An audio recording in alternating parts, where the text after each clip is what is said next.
And today's lesson will be a recap of 7 kanji related to people. So, let's get started. First kanji, father.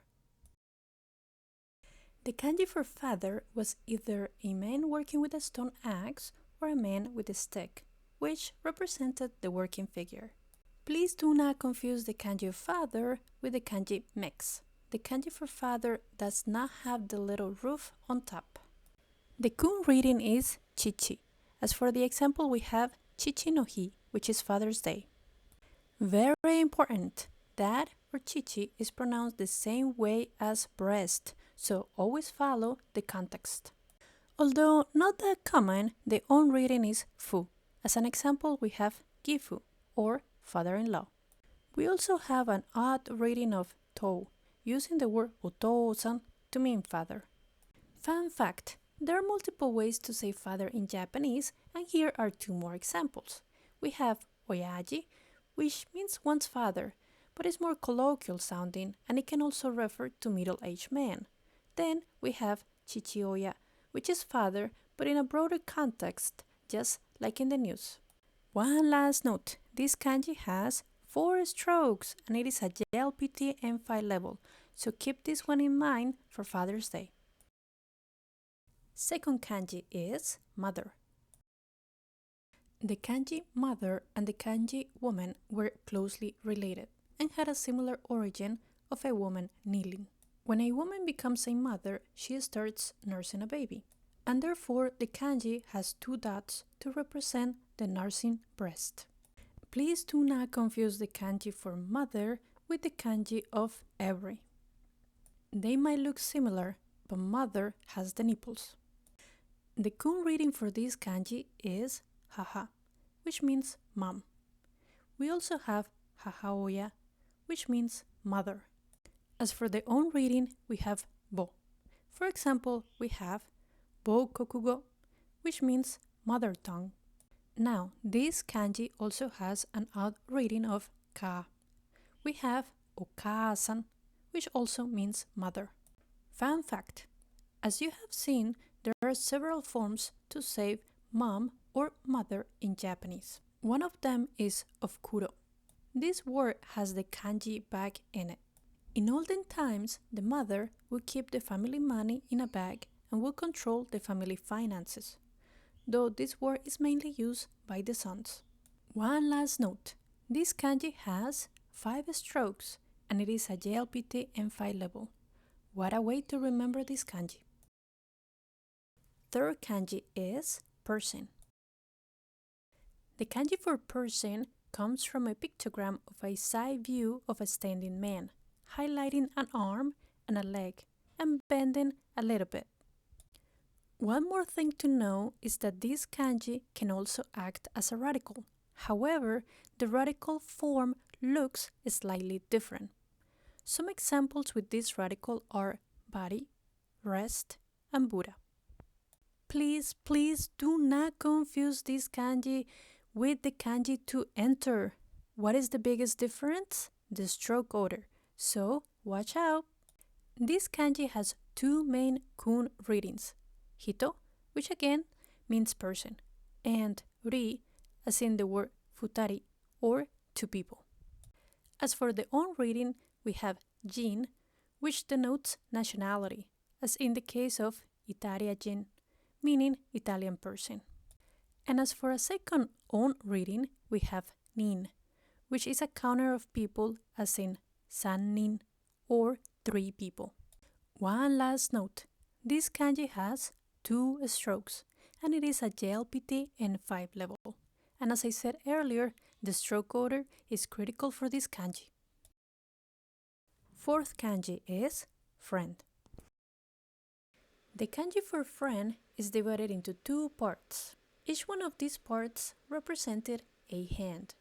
2 hands would then be a sign of helping each other in friendship. Fun fact, if you go to your Japanese dictionary, there are 2 kanjis for friend, and both of them are read as tomo. So, what's the difference? The one that looks like 2 moons is actually popular in Chinese, but in Japanese, you are very unlikely to see it except for personal names. Please do not confuse the kanji of friend with the kanji of antai. Friend has the hand on top. Antai has a clef on top. The kun reading is tomo, and you can find it in the word tomodachi to mean friend. As for the on reading, we have you. The examples are yuin, which is a more formal way to say friend. We also have chinyu to mean close friend. One last note. This kanji has 4 strokes and it is a JLPT M5 level. So after knowing its history, who will you be dedicating this kanji to? As for our 5th kanji, we have man. The kanji for man was divided into 2 parts. The top is a rice field. The bottom is a strong arm. The two together show a man providing strength for physical labor. Fun fact, the kanji for man is not a radical, but it can act as an element. We see it in the words nephew, oi, father-in-law, shuto, and barbarian, toriko. Please do not confuse the kanji of man with the kanji of courage. Funny enough, the kanji for courage has nothing to do with the origin of the kanji of man, completely different etymology. The kun reading is otoko, which again it means man. The on reading is dan, found in the word dansei to mean male. This is the word that you will find in the restrooms in Japan. One last note, this kanji has 7 strokes and it is a JLPT M5 level, so at least now you will know which restroom you need to use. Next, our 6th kanji, we have woman. So here is the etymology behind the kanji for woman. This kanji forms the shape of a woman with breast kneeling, though in the current shape we can only see the left breast and not the right one. One more thing to know is that this kanji can also act as a radical. For example, you will find it in words such as pregnancy, daughter, or princess. If you're not sure what radicals are, feel free to check out my video on radicals. There are a few words you can remember with this kanji. First, let's start with the kun readings. We have the reading onna, which means woman, and you can also find it in the word onnanoko, which means girl. As for the on reading, we have jo. As an example for this reading, we have the word yosei, which means female, or kanojo, which means she or girlfriend. One last note, this kanji has 3 strokes, and it is a very elementary level. So next time you go to Japan, you're gonna find it everywhere. Our last kanji of the day, we have child. The kanji for child comes from a pictogram of a baby with a large head and spread arms. His legs seem to also be wrapped in a blanket. One more thing to know is that this kanji can also act as a radical. For example, you will find it in words such as learning, cavity, and grandchild. This kanji is not that complicated. Yet, I've seen students confuse it with the kanji for complete.